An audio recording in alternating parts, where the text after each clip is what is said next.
Hi folks, Richard Joe here, convergence rate optimization specialist. Almost got that wrong. So today I'm going to talk about psychology in CRO, and um, we focused a lot about the analytical side of things, looking at quantitative data, setting up your metrics, statistics, and stat-sig, and all those sort of fancy stuff. But I think it's also good to talk about some of the more sort of so-called softer or um, psychological factors, which actually are really important in terms of CRO because at the end of the day, you're not just delivering experiences to um, the wider internet. Um, you're actually delivering experiences to humans, and humans are interacting with your experiments and tests.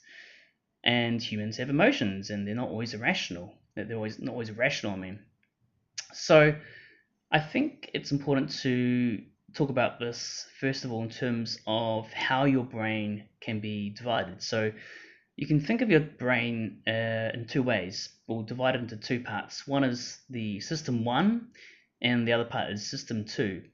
And system one is basically you can call it kind of like the reptilian part of your brain. It's really the automatic and autonomous sort of part of your brain, which is always on, always wants to find the easy way to do something. It's more intuitive and it's acting on the subconscious level.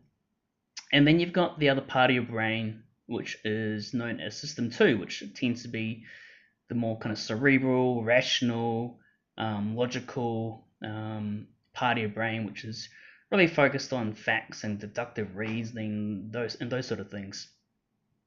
And this comes out of a book by Daniel Kahneman called Thinking Fast and Slow. And the reason why we want to look at System 1 and System 2 and its relevance to CRO and testing is because you can actually bias your test in a way where you can bias it towards more of a System 1 type design where it's more intuitive, there's less thinking and rational thought put into your test so that you can actually make it more compelling for your user to do something, such as your calls to, clicking on your calls to action, filling out that form, going through your funnel, and so forth. So, thanks for listening, and I'll catch you around.